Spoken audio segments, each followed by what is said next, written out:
In the basement archives of the Chicago Historical Society, Dr. Priscilla Martins had seen thousands of photographs from the late 19th century. As a specialist in photographic preservation and analysis, she understood the technical limitations of early cameras, the long exposure times, the chemical processes that could create unexpected artifacts.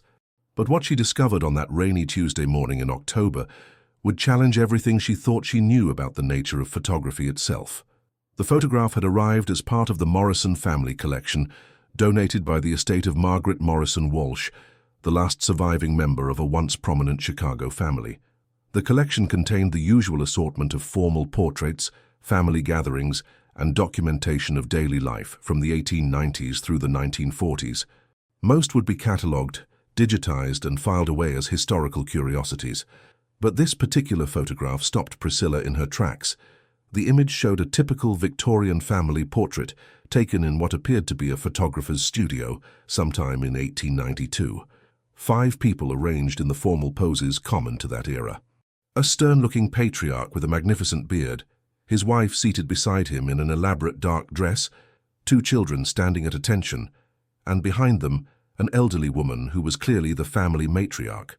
The grandmother appeared to be in her 70s, her white hair pulled back severely, deep lines etched around her eyes and mouth, her hands gnarled with age as they rested on the back of her daughter-in-law's chair. Everything about the photograph seemed perfectly normal for its time period, except for one impossible detail that Priscilla noticed when she examined the image under magnification. The grandmother's reflection in the mirror hanging on the studio wall behind the family showed a woman who appeared to be decades younger. Priscilla adjusted her equipment, thinking it must be a trick of the light or perhaps damage to the photographic plate. But no matter how she enhanced the image, the result remained the same. While the grandmother in the main photograph was clearly elderly, her reflection showed a woman who couldn't have been more than 30 years old. Dr. Martins, her research assistant Michael Torres, called from across the room. "You've been staring at that photograph for 20 minutes. Find something interesting?" Priscilla gestured for him to come over. "Take a look at this and tell me what you see." Michael leaned in, studying the image. Victorian family portrait, probably 1890s based on the clothing and studio setup. Formal poses, long exposure time judging by how still everyone is standing. Pretty standard for the period. "What am I missing?" "Look at the mirror in the background," Priscilla instructed. "Focus on the reflection of the grandmother." Michael squinted, then reached for the magnifying glass. After a moment, his expression changed. "That's strange. The reflection doesn't match. The woman in the mirror looks much younger than the grandmother in the main image." "Exactly," Priscilla said, "which should be impossible.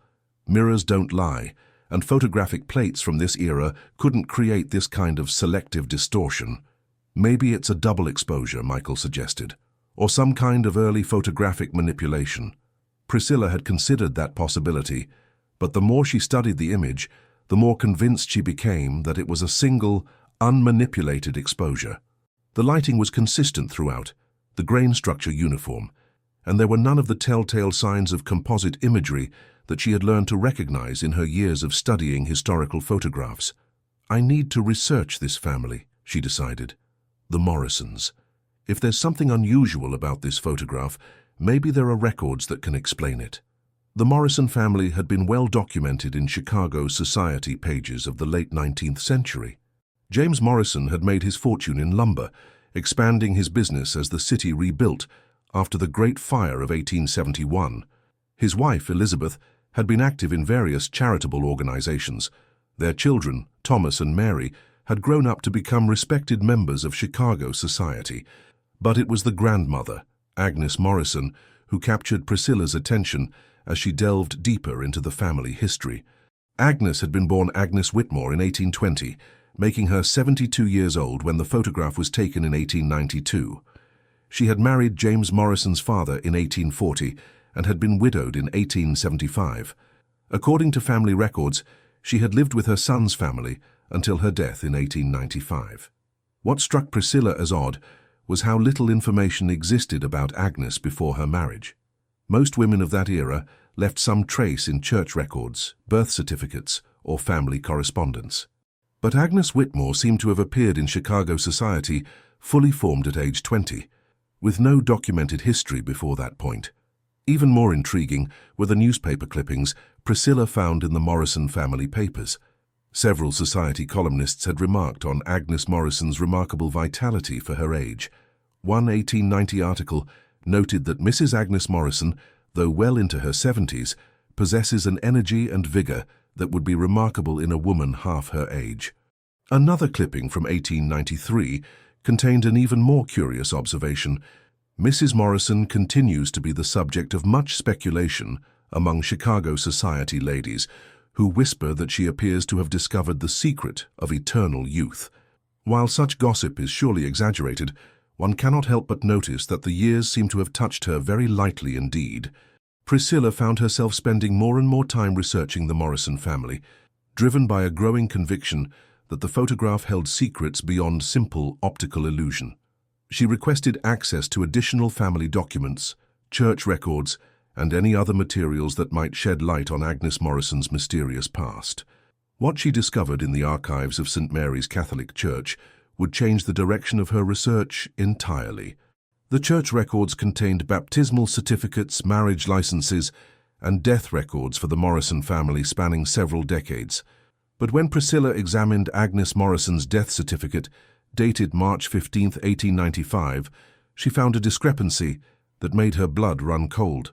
The certificate listed Agnes Morrison's age at death as 75 years old, which would have made her birth year 1820, consistent with other family records.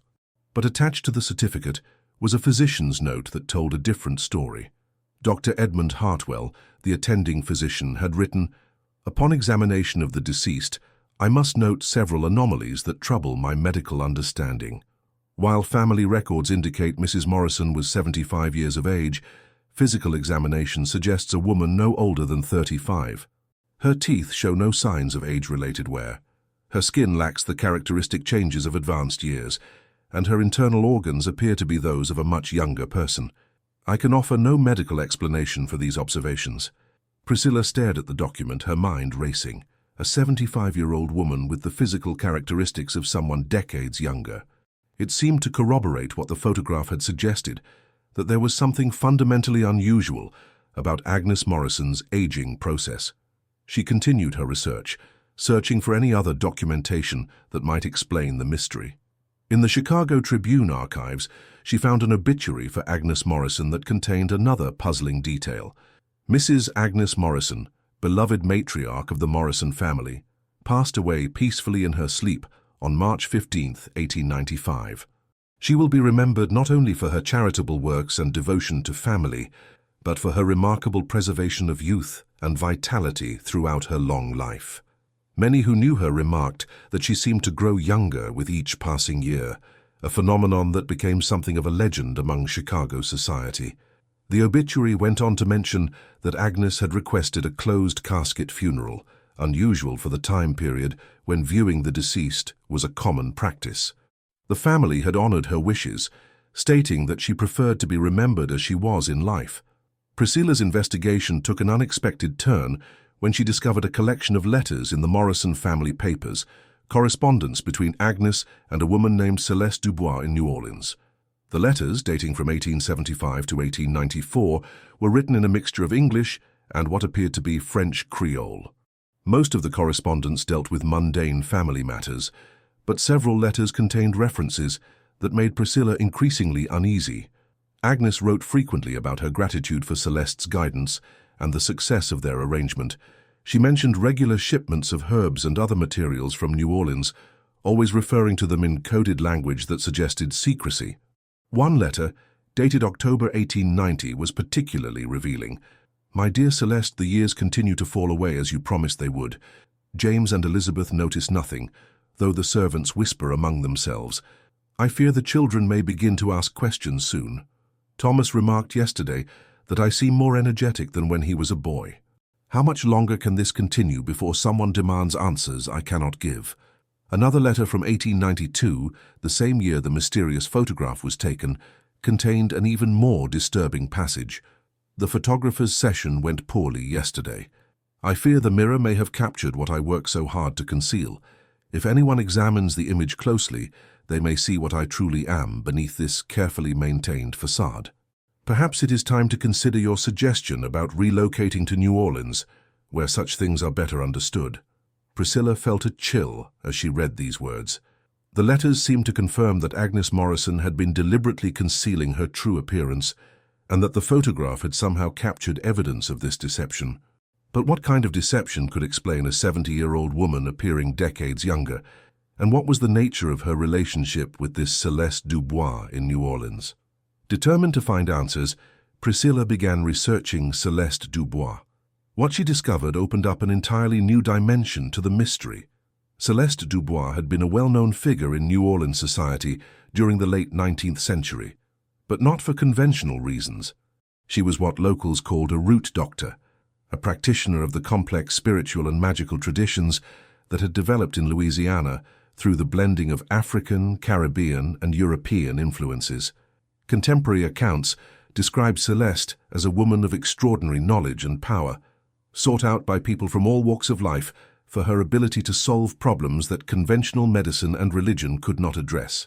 She was particularly renowned for her work with what she called temporal adjustments, helping clients manipulate the effects of time on their bodies and lives. An 1888 article in the New Orleans Picayune provided a detailed description of Celeste's practice. Madame Dubois operates from a shop on Royal Street, where she receives clients seeking remedies for ailments both physical and spiritual. Her specialty appears to be the reversal of time's effects, offering treatments that she claims can restore youth and vitality to those willing to pay her considerable fees. While many dismiss such claims as charlatanism, her clientele includes some of the most prominent families in New Orleans society. The article went on to describe the elaborate rituals Celeste performed, involving rare herbs, complex incantations, and what witnesses described as mirrors that seemed to show reflections different from reality. Several clients reported dramatic improvements in their appearance and health after undergoing her treatments, though others warned of unexpected side effects and hidden costs. Priscilla found records indicating that Celeste Dubois had maintained an extensive correspondence with clients throughout the United States, providing ongoing treatments and guidance through carefully shipped packages of herbs and other materials. The timing aligned perfectly with Agnes Morrison's letters and her apparent transformation. But the most disturbing discovery came when Priscilla found Celeste Dubois' death certificate, dated December 1st, 1894, just 3 months before Agnes Morrison's death in Chicago. According to the certificate, Celeste had died under mysterious circumstances in her Royal Street shop. The attending physician noted that while Celeste appeared to be in her 40s, documents found in her possession suggested she was actually over 90 years old. More troubling still, witnesses reported that her body had aged rapidly after death, transforming from a middle-aged woman to an ancient crone within hours of her passing. The connection was becoming clear. Agnes Morrison had been one of Celeste Dubois' clients, undergoing some kind of treatment that had allowed her to maintain a youthful appearance despite her advanced age. When Celeste died, the effects of whatever process she had been using apparently began to reverse. Priscilla returned to the Morrison family papers with this new understanding, looking for evidence of what had happened to Agnes in the months following Celeste's death. What she found confirmed her growing suspicions. A letter from Agnes to her son James, dated January 1895, just 2 months before her death, revealed her growing desperation. "My dear son, I fear I must prepare you for changes that may soon become apparent. The treatments that have preserved my health and vitality for so many years are no longer available to me. I may begin to show my true age more rapidly than you might expect. Please do not be alarmed by any transformations you may observe." Another document, a diary entry written by Elizabeth Morrison, James's wife, provided a first-hand account of Agnes's final weeks. "Mother Morrison has changed dramatically in recent weeks. She seems to age before our eyes, growing more frail and elderly with each passing day. It is as if the years she had somehow held at bay are finally catching up with her all at once. The servants are frightened, whispering that she is under some kind of curse. I confess I am beginning to share their fears." The final entry in Elizabeth's diary, dated the day after Agnes's death, painted a picture of a transformation so dramatic it defied natural explanation. Mother Morrison passed away in the early hours of the morning. When I went to prepare her body for burial, I was shocked to find that she appeared to have aged decades overnight. The woman who had seemed so vital just weeks ago now looked every one of her 75 years and more. Her hair had turned completely white, her skin was deeply lined, and her hands were gnarled with arthritis that had not been present the day before. It was as if her body had finally acknowledged the passage of time it had been denying for so long. Priscilla sat back in her chair, trying to process the implications of what she had discovered. The evidence suggested that Agnes Morrison had somehow been using supernatural means to maintain a youthful appearance for decades, and that the 1892 photograph had captured a moment when her true age was briefly visible in the mirror's reflection. But even if she accepted this extraordinary explanation, questions remained. How had the photographic process captured something that was apparently invisible to the naked eye? And what had happened to the other members of the Morrison family after Agnes's death? Her research into the family's later history revealed a pattern of tragedy and misfortune that seemed to follow Agnes's death. James Morrison's lumber business failed within 2 years, forcing the family to sell their mansion and move to a modest home on the outskirts of Chicago.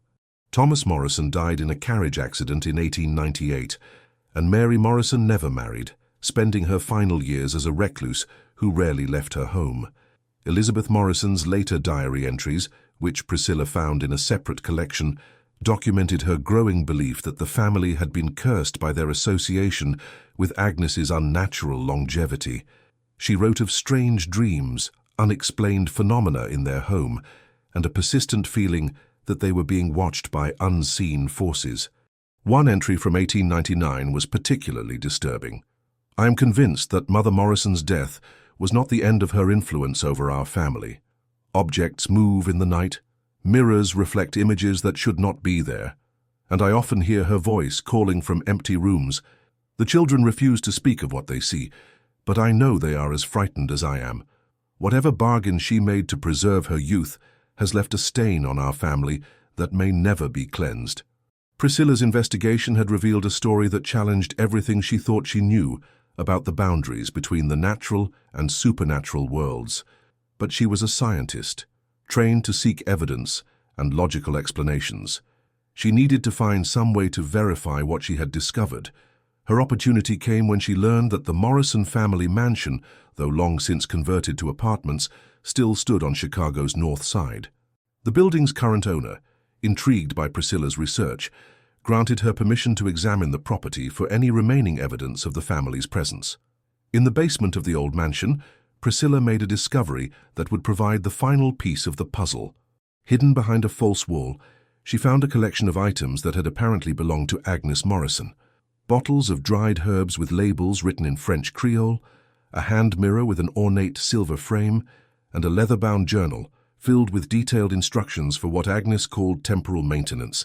The journal documented Agnes's relationship with Celeste Dubois in meticulous detail, describing the rituals, ingredients, and incantations required to maintain her youthful appearance. But it also revealed the true cost of her bargain with forces beyond normal understanding. According to Agnes's own words, the process required not just exotic herbs and complex rituals, but a gradual transfer of her natural aging process to others around her.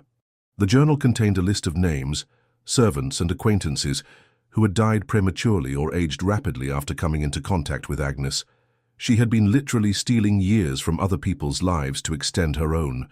The mirror Priscilla found in the basement was apparently a key component of the process.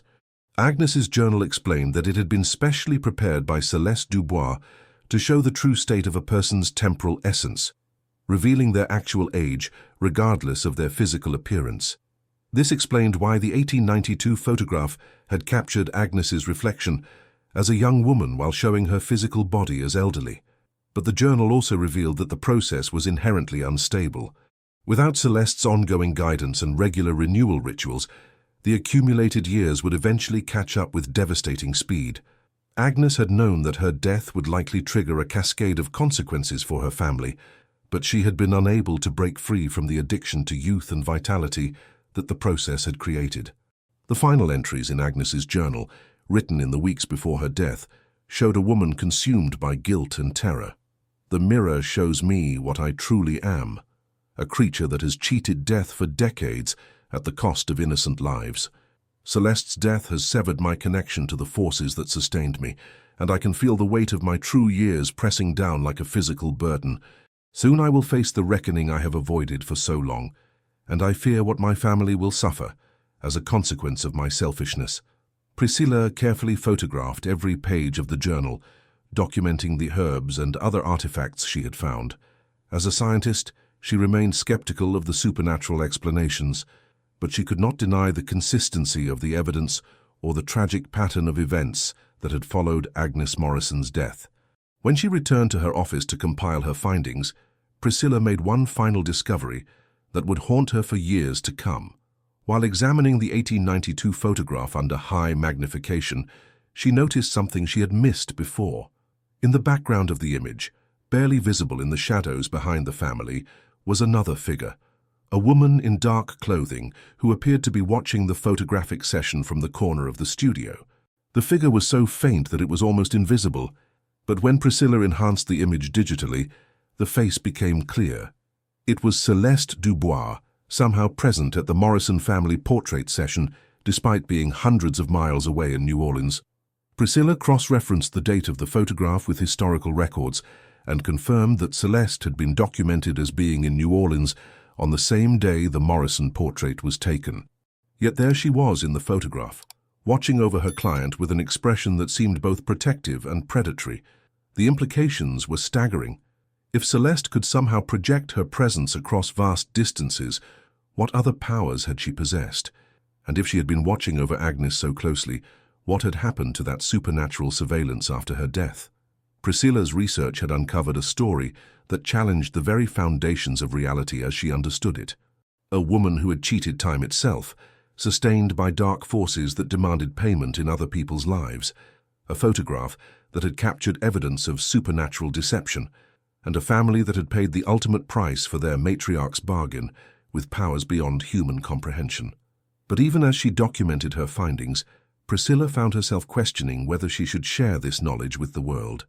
The Morrison family's tragedy had been buried for over a century, their secrets hidden in archives and forgotten documents. Was it her responsibility as a historian to bring these dark truths to light, or would doing so only spread the influence of forces that were better left undisturbed? Her decision was made for her when she arrived at her office the next morning to find that the 1892 photograph had vanished from her desk. The security cameras showed no evidence of anyone entering the building overnight, and nothing else in the archives had been disturbed. The photograph had simply disappeared, as if it had never existed. But Priscilla's digital copies remained, along with all the documentation she had gathered about the Morrison family and their connection to Celeste Dubois. She had the evidence, but she also had a growing understanding of the dangers involved in pursuing this knowledge too far. The mirror she had found in the Morrison mansion basement had also disappeared, taken from the secure storage facility where she had placed it for further study. Again, there was no evidence of forced entry or theft. The artifacts were simply gone, removed by forces that left no trace of their intervention. Priscilla began to experience strange phenomena in her own life. Mirrors in her apartment would sometimes show reflections that didn't quite match her movements. She would catch glimpses of figures in her peripheral vision that vanished when she turned to look directly at them. Her dreams were filled with images of the Morrison family and the mysterious Celeste Dubois. Most disturbing of all, Priscilla began to notice changes in her own appearance. She seemed to be aging more rapidly than normal, developing lines around her eyes and grey streaks in her hair that hadn't been there before she began her research. When she looked in mirrors, she sometimes saw not her own reflection, but the face of Agnes Morrison staring back at her with eyes full of warning and regret. The realization that her investigation might have somehow connected her to the same forces that had consumed the Morrison family filled Priscilla with a terror that went beyond rational fear. She had uncovered evidence of supernatural powers that operated according to rules she didn't understand, and her pursuit of knowledge had apparently made her a target for their influence. She made the difficult decision to abandon her research and destroy most of the evidence she had gathered. The digital copies of documents were deleted, her notes were burned, and she requested a transfer to a different department within the Historical Society. She told her colleagues that she had developed an interest in a different area of study, but the truth was that she was trying to escape the consequences of knowledge she should never have pursued. But some secrets, once uncovered, cannot be easily forgotten or abandoned. Priscilla found that the Morrison family's story continued to haunt her thoughts, and the strange phenomena in her life persisted despite her attempts to distance herself from the research. The changes in her appearance accelerated. What had begun as subtle signs of premature aging became more pronounced with each passing week. Her hair turned grey, then white. Lines appeared around her eyes and mouth. Her hands began to show the spots and wrinkles of advanced age. Medical examinations revealed nothing abnormal, but Priscilla knew that conventional medicine could not explain what was happening to her. She began to understand that she had become part of the same cycle that had claimed Agnes Morrison and countless others before her.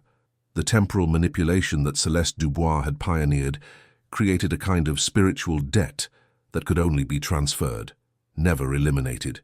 Each person who tried to break free only passed the burden to someone else, creating an endless chain of victims stretching across generations. Priscilla's attempts to research ways to reverse the process led her to other cases similar to the Morrison family. She discovered records of families throughout the United States who had experienced similar patterns of supernatural aging and premature death. In each case, there was a connection to practitioners of temporal manipulation, root doctors and spiritual workers who had learned to bend the natural flow of time to their will. The practitioners operated in the shadows of society, serving clients who were wealthy enough to pay their fees and desperate enough to accept the risks. They promised youth, vitality, and extended life, but they rarely explained the true cost of their services. The temporal debt always came due eventually, and when it did, it claimed not just the original client, but often their entire family line. Priscilla found evidence of a network of such practitioners stretching back centuries, each one learning from their predecessors and passing their knowledge to carefully chosen successors. Celeste Dubois had been part of this tradition, but she had been particularly ambitious in her attempts to expand and systematize the practice. The photographs were a key part of Celeste's innovation. She had discovered that certain types of mirrors and photographic processes could capture evidence of temporal manipulation, creating images that served as both proof of her power and tools for finding new victims. The mirrors showed the true age of a person regardless of their apparent physical condition, while the photographs created a kind of supernatural lure that drew researchers and investigators to uncover stories they thought were safely buried in the past. Priscilla realized that her discovery of the Morrison family photograph had not been an accident. She had been specifically chosen, drawn to the image by forces that operated beyond normal understanding. Her academic credentials and expertise in photographic analysis had made her the perfect candidate to investigate the mystery and become ensnared in the same web that had claimed Agnes Morrison. The pattern was always the same. A researcher would discover evidence of temporal manipulation, become obsessed with uncovering the truth, and gradually find themselves transformed by the same forces they were studying. Their investigation would eventually lead them to understand that they had become part of the story they were trying to tell, another link in a chain of victims that stretched across generations. Priscilla's research revealed that there were others like her, academics and investigators, who had stumbled upon evidence of supernatural aging and found themselves caught in the same cycle. Some had tried to fight back, attempting to break the pattern or find ways to reverse the process. Others had accepted their fate and tried to use their remaining time to document what they had learned, hoping to warn future victims. But the warnings were never enough. The compulsion to investigate, to understand, to uncover hidden truths was too strong. Each new researcher who discovered evidence of temporal manipulation would convince themselves that they were different, that they could solve the mystery without becoming part of it, and each one would eventually learn that some knowledge came with a price that could not be avoided. Priscilla's own transformation continued to accelerate. Within 6 months of beginning her research, she had aged what appeared to be decades. Her colleagues at the Historical Society began to comment on her appearance, expressing concern about her health and suggesting that she take time off to rest. But Priscilla knew that rest would not help her. The only thing that might slow the process was to find someone else to take her place, to pass the temporal debt to another victim. The thought horrified her, but she began to understand why Agnes Morrison had been unable to break free from the cycle. The addiction to youth and vitality was only part of the trap. The greater compulsion was the need to survive, to find some way to transfer the burden before it claimed your life. Each victim became a predator in turn, seeking out new targets to save themselves. Priscilla found herself studying her colleagues at the Historical Society, evaluating which of them might be susceptible to the same curiosity that had doomed her. She caught herself leaving hints about interesting photographic anomalies, suggesting research topics that might lead others to discover the same evidence that had trapped her. The realization that she was becoming complicit in the cycle filled her with self-loathing, but she seemed unable to stop herself. The photographs were the key to the process. Priscilla discovered that Celeste Dubois had created dozens of images over the years, each one designed to attract a specific type of victim. The Morrison family photograph had been crafted to appeal to researchers specializing in photographic analysis, but there were others designed for historians, genealogists, art experts, and various other academic disciplines. Each photograph contained a fragment of Celeste's power, a supernatural lure that would draw the right person to investigate at the right time. The images were scattered throughout archives, museums, and private collections across the country, waiting patiently for their intended victims to discover them. The process could take years or even decades, but eventually each photograph would find its target. Priscilla learned that the photographs were not just passive lures, but active agents of Celeste's will. They could influence events to ensure that they reached the right people at the right time. Donations would be made to archives, collections would be reorganized, and researchers would be guided to make discoveries that seemed like coincidence, but were actually carefully orchestrated encounters.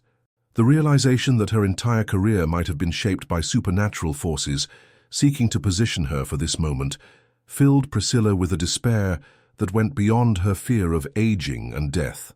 She had thought she was pursuing objective historical research, but she had actually been following a path laid out for her by powers that operated beyond human understanding. As her physical transformation continued, Priscilla began to experience other changes as well. She found that she could sense the presence of other photographs in the collection, feeling a kind of resonance when she was near images that contained fragments of Celeste's power. She could also perceive the temporal distortions around people who had been touched by the same forces that were consuming her. These new abilities came with a growing understanding of how the system worked. Priscilla could see the network of connections that linked all of Celeste's victims across time and space.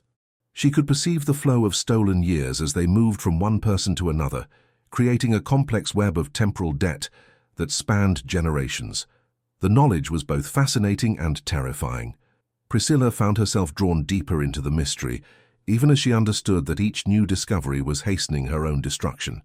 She could not resist the compulsion to learn more, to understand the full scope of what Celeste Dubois had accomplished and how her influence continued to spread through the world.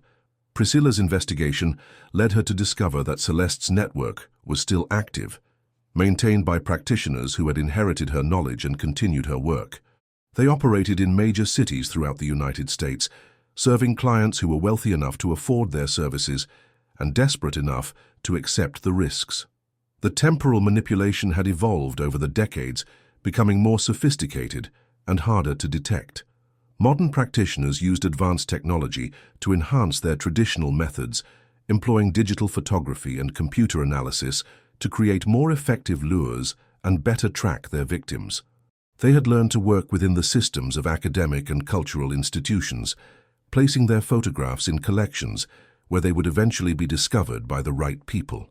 The network had also developed more efficient methods for harvesting temporal energy. Instead of relying on the slow transfer of years from individual victims, they had learned to tap into larger sources of temporal power. They could drain life force from entire communities, creating subtle patterns of premature aging and death that appeared to be natural phenomena. Priscilla realized that her own investigation had been monitored by these modern practitioners from the beginning. They had allowed her to discover the truth about Agnes Morrison and Celeste Dubois because her research served their purposes.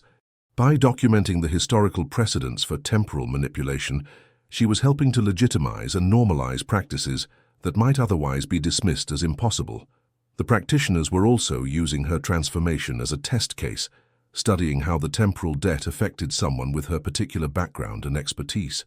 Her academic training and analytical skills made her a valuable subject for their research into how the process could be refined and improved.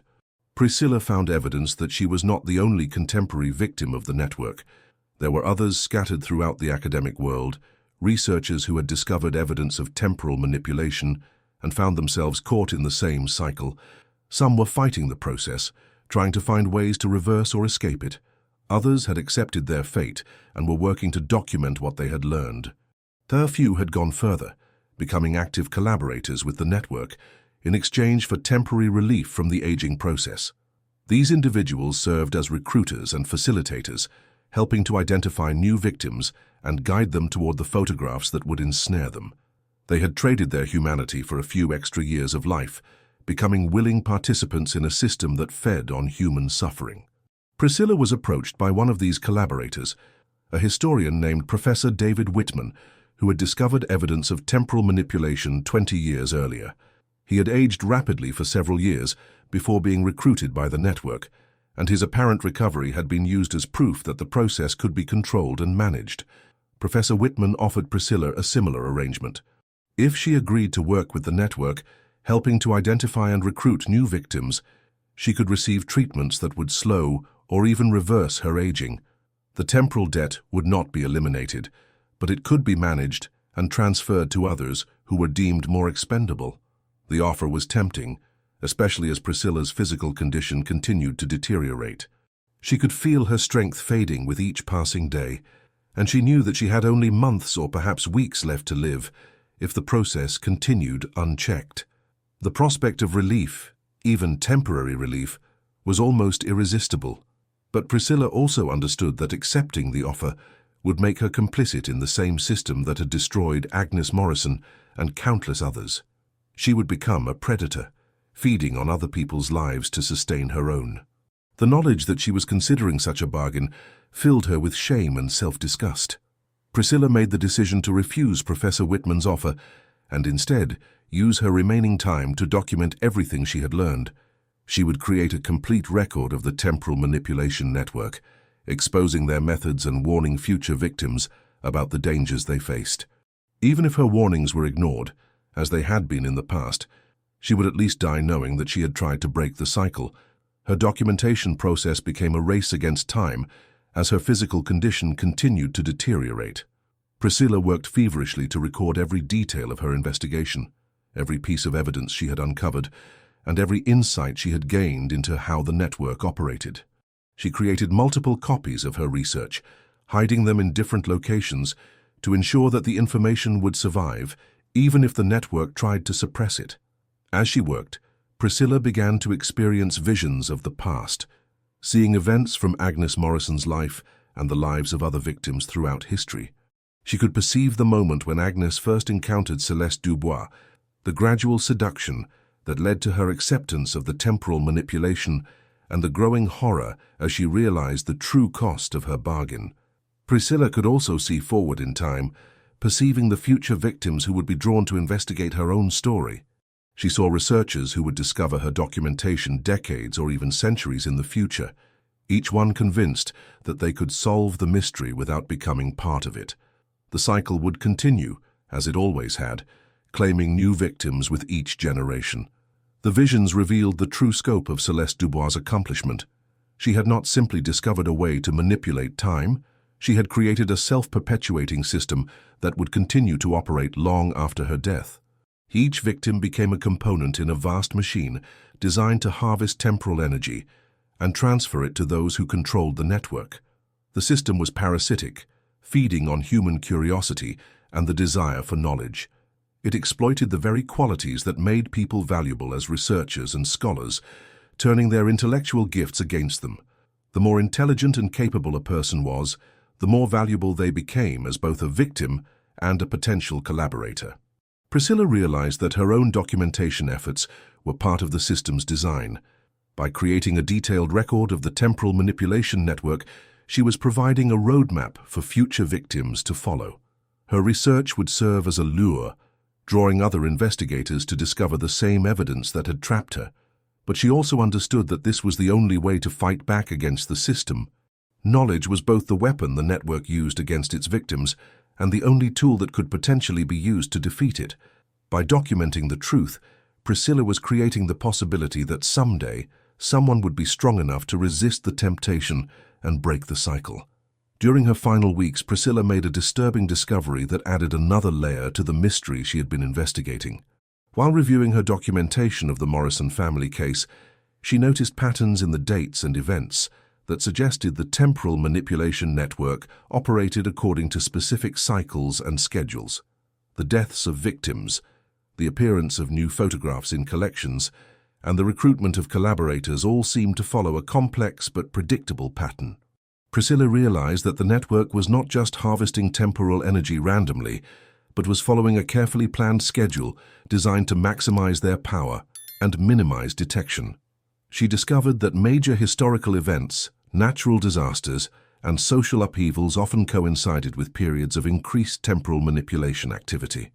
The network seemed to use times of chaos and disruption to cover their operations, taking advantage of periods when unusual deaths and disappearances would be less likely to attract attention. Priscilla found evidence that the network had been active during the Chicago Fire of 1871, the San Francisco earthquake of 1906, and both world wars. In each case, the chaos and destruction had provided cover for large-scale harvesting of temporal energy from victims who would never be missed or investigated. The pattern suggested that the network was not just opportunistic, but was actively working to create conditions that would facilitate their operations. Priscilla found hints that some of the disasters that had provided cover for their activities might not have been entirely natural or accidental. This revelation added a new dimension of horror to Priscilla's understanding of what she was facing. The temporal manipulation network was not just a collection of individual practitioners serving wealthy clients, but was a coordinated organization with the power to influence historical events on a massive scale. Priscilla's investigation into the network's modern operations revealed that they had adapted their methods to take advantage of contemporary technology and social structures. They used social media and digital communications to identify potential victims, tracking researchers and academics who showed interest in historical mysteries and unexplained phenomena. The network had also learned to exploit the modern academic system, placing their agents in universities and research institutions where they could guide promising students and researchers toward discoveries that would eventually lead them to the photographs and artifacts that would ensnare them. Priscilla discovered that several of her own professors and mentors had been connected to the network, though she could not determine whether they had been willing collaborators or unwitting tools. The realization that her entire academic career might have been shaped by the network's influence filled her with a sense of betrayal that went beyond her fear of death. The network's modern operations were more sophisticated than anything Celeste Dubois could have imagined in the 19th century. They used computer modeling to predict which individuals would be most susceptible to their lures, and they employed psychological profiling to design personalized approaches for each potential victim. Priscilla found evidence that the network maintained detailed files on thousands of researchers and academics around the world, tracking their interests, their psychological profiles, and their potential value as either victims or collaborators. The files contained information that could only have been gathered through extensive surveillance and infiltration of academic institutions. The scope of the network's operations was staggering. Priscilla estimated that they were actively targeting hundreds of potential victims at any given time, using a combination of planted artifacts, manipulated research opportunities, and carefully orchestrated coincidences to guide their targets toward the discoveries that would doom them. Priscilla's own file, which she discovered through her investigation, contained detailed information about her background, her expertise in photographic analysis, and her psychological profile.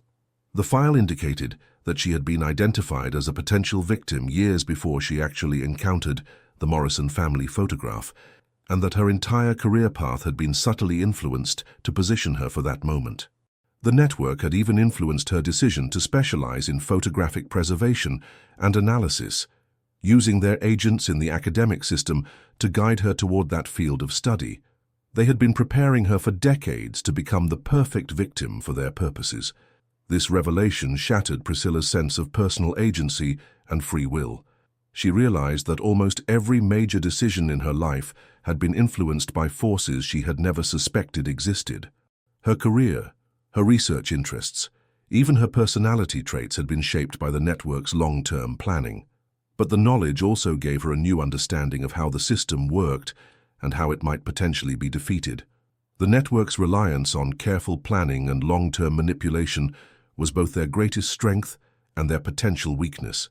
If their operations could be disrupted or exposed on a large enough scale, the entire system might collapse.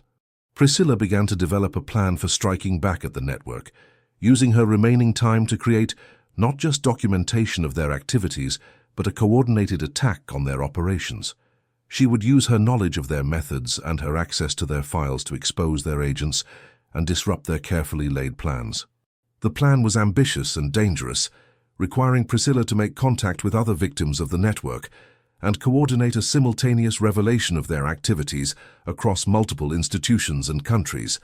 She would need to overcome the network's surveillance and infiltration capabilities while fighting against her own rapidly deteriorating physical condition. Priscilla began reaching out to other researchers who had shown interest in temporal manipulation and unexplained aging phenomena, carefully screening them to identify those who might be genuine victims rather than network agents. She used encrypted communications and coded messages to avoid detection, drawing on techniques she had learned from studying historical resistance movements. The process was slow and dangerous, as Priscilla had to assume that all of her communications were being monitored by the network. She developed elaborate codes and used historical references that only genuine researchers would understand, gradually building a network of allies who shared her determination to expose the truth. Priscilla's efforts were complicated by her rapidly deteriorating physical condition and the psychological effects of the temporal manipulation. She found herself struggling with memory problems and cognitive difficulties that made it hard to maintain the complex web of communications and planning required for her operation. But she was driven by a determination that went beyond personal survival. Priscilla had come to understand that the temporal manipulation network represented a fundamental threat to human freedom and dignity, exploiting the very qualities that made people valuable as scholars and researchers. If the network was not stopped, it would continue to claim victims for generations to come. The resistance movement that Priscilla was trying to organize faced enormous challenges. The network had centuries of experience in suppressing opposition and eliminating threats to their operations. They had vast resources, sophisticated technology, and agents placed throughout the academic and cultural institutions that would be key to any successful resistance effort. But Priscilla also discovered that the network had weaknesses that could be exploited. Their reliance on secrecy made them vulnerable to exposure, and their dependence on carefully orchestrated long-term plans made them susceptible to disruption if their operations could be revealed and understood. Priscilla's research revealed that there had been previous attempts to organize resistance against the temporal manipulation network, but most had failed because they lacked the coordination and knowledge necessary to strike effectively. Individual researchers who had discovered the truth had been isolated and eliminated before they could share their knowledge with others. The key to success, Priscilla realized, would be to create a simultaneous revelation of the network's activities across multiple locations and institutions. If enough evidence could be presented at the same time, it would be impossible for the network to suppress all of it, and the resulting exposure might be enough to bring down their entire operation. Priscilla worked tirelessly to coordinate this effort, using her remaining strength to contact researchers around the world and provide them with the evidence and documentation they would need to expose the network's activities in their own institutions. She created detailed instructions for how to identify network agents and disrupt their operations, and she developed strategies for protecting potential victims from the network's retaliation. The plan required precise timing and coordination, as the network would move quickly to suppress any revelations once they began. Priscilla had to ensure that all of the resistance cells she had organized would act simultaneously, preventing the network from focusing their efforts on stopping individual exposures. As her physical condition continued to deteriorate, Priscilla pushed herself to complete the final preparations for the coordinated resistance effort.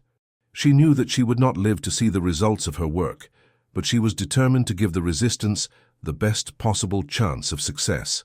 Priscilla's final weeks were marked by a strange sense of peace, despite the horror of her situation and the urgency of her mission. She had accepted her fate and found purpose in her efforts to strike back at the forces that had destroyed her life. She knew that her death would likely trigger the same search for a new victim that had originally drawn her to the Morrison family photograph, but she had done everything in her power to warn future researchers about the dangers they would face. Her last journal entry, written just days before her death, reflected on the nature of the trap she had fallen into and the hope that her efforts might eventually lead to the network's destruction. The network succeeds because it exploits our greatest strength, our desire to understand and uncover truth. We cannot resist investigating mysteries, even when we suspect that the investigation itself might be dangerous. This is both our greatest gift as scholars and our fatal weakness when confronted with forces that operate beyond normal understanding. I have learned that some knowledge comes with a price that cannot be paid without destroying the person who seeks it. The temporal manipulation network feeds on our curiosity, using our own intellectual gifts to trap us in cycles of exploitation and suffering. Each victim becomes a predator in turn, forced to choose between their own survival and the welfare of future victims. I have chosen to break this cycle by refusing to collaborate with the network, even though it means accepting my own death. But I have also chosen to fight back, using my remaining time to expose their operations and disrupt their carefully laid plans. I hope that my efforts will serve as more than just a warning to future researchers, but as the beginning of a coordinated resistance that will eventually bring down the entire system. The photographs will continue to circulate, finding new victims with each generation. The network will evolve and adapt, developing new methods for harvesting temporal energy and recruiting collaborators. But they are not invincible, and their reliance on secrecy and careful planning makes them vulnerable to exposure and disruption. I do not know if the resistance I have tried to organize will succeed, or if the network has become too powerful and entrenched to be defeated, but I have done what I can to preserve the truth and provide weapons for those who might be strong enough to use them. The rest is beyond my control, but I die knowing that I have struck back against the forces that destroyed me. The coordinated resistance effort that I have organized will begin 3 days after my death, when the final encrypted messages I have prepared will be automatically sent to researchers around the world. They will receive the evidence and documentation they need to expose the network's activities in their own institutions, along with instructions for protecting themselves and others from retaliation. If even a fraction of these revelations succeed, the network will face the greatest threat to their existence in centuries.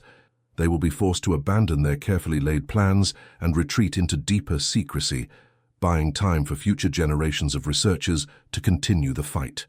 I have also hidden copies of my complete research in locations around the world, ensuring that the truth about the temporal manipulation network will survive even if the current resistance effort fails.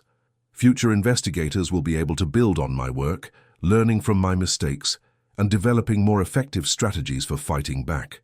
The battle between knowledge and exploitation, between truth and manipulation, between freedom and control, will continue long after my death.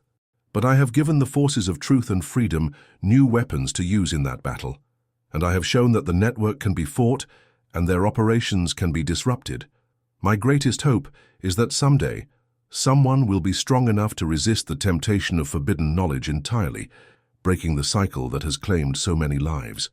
But until that day comes, the resistance must continue, carried forward by those who understand the true nature of the threat we face and are willing to sacrifice everything to defeat it.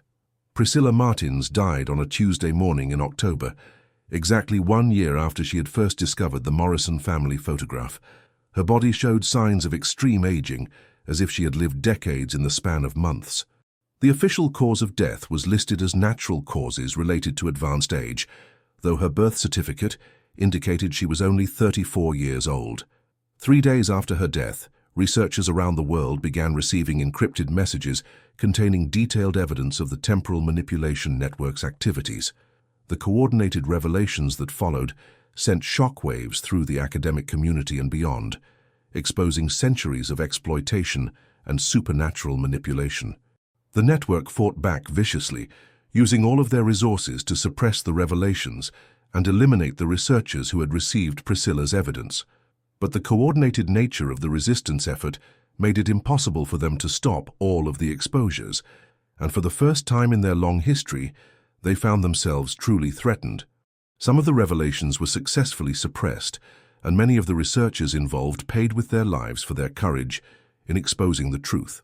But enough evidence survived to fundamentally change how the academic community understood the nature of historical research and the dangers that could lurk in forgotten archives and collections. The Temporal Manipulation Network was forced to abandon many of their long-term operations and retreat into deeper secrecy.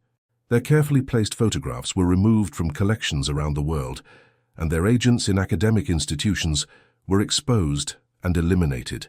The system that had operated for centuries was severely damaged, though not entirely destroyed.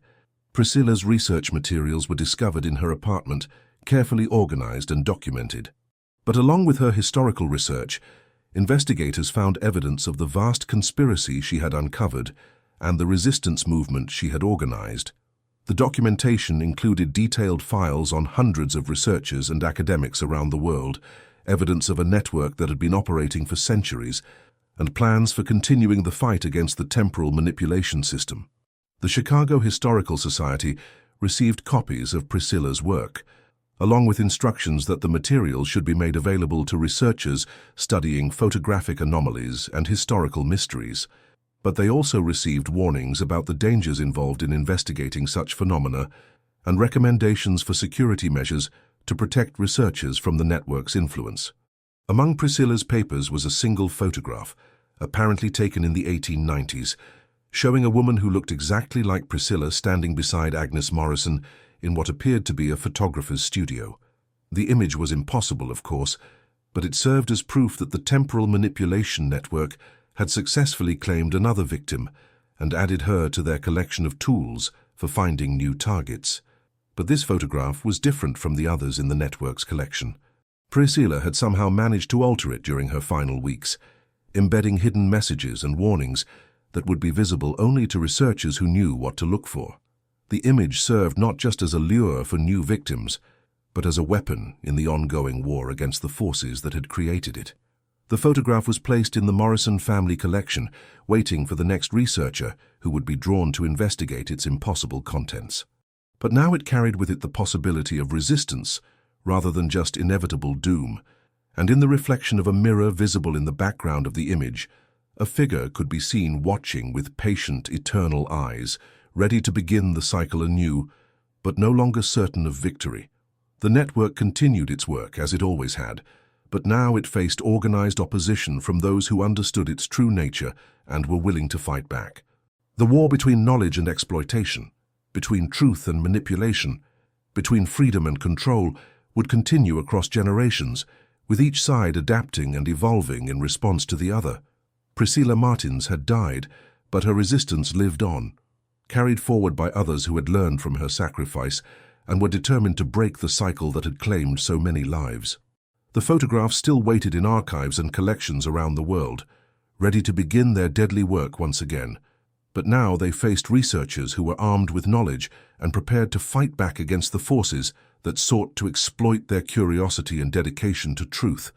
The story never ended, but it had changed, transformed from a tale of inevitable doom into a narrative of resistance and hope. And somewhere in the space between what was real and what was possible, the battle for the future of human knowledge and freedom continued, with each new generation of researchers choosing whether to become victims or warriors in the ongoing struggle against the Temporal Manipulation Network. The resistance that Priscilla had organized continued to grow and evolve, learning from each encounter with the network and developing new strategies for fighting back. They created secure communication networks, developed methods for identifying and protecting potential victims, and worked to expose the network's operations wherever they could be found. The Temporal Manipulation Network, for its part, was forced to adapt to this new reality. They could no longer operate with the same confidence and impunity that had characterized their activities for centuries. They had to be more careful, more selective, and more secretive in their operations, always watching for signs of resistance activity. The war between the two sides became a complex game of move and counter-move, with each side trying to anticipate and counter the other's strategies. The network used their vast resources and centuries of experience to try to crush the resistance, while the resistance used their knowledge of the network's methods and their commitment to truth and freedom to strike back wherever possible. Neither side could claim complete victory, but the balance of power had shifted. The network was no longer the unchallenged master of temporal manipulation, and the resistance had proven that their operations could be fought and their plans could be disrupted. The battle would continue for generations to come, with new researchers joining the resistance as they discovered the truth about the network's activities, and new victims falling prey to the network's lures as they continued their ancient work of harvesting temporal energy from the unwary. But Priscilla Martins's sacrifice had not been in vain. She had shown that the network could be fought, that their operations could be exposed, and that the cycle of exploitation and suffering could be broken. Her legacy lived on in the resistance she had created, and in the hope that someday the temporal manipulation network would finally be defeated, and the threat they represented would be eliminated forever.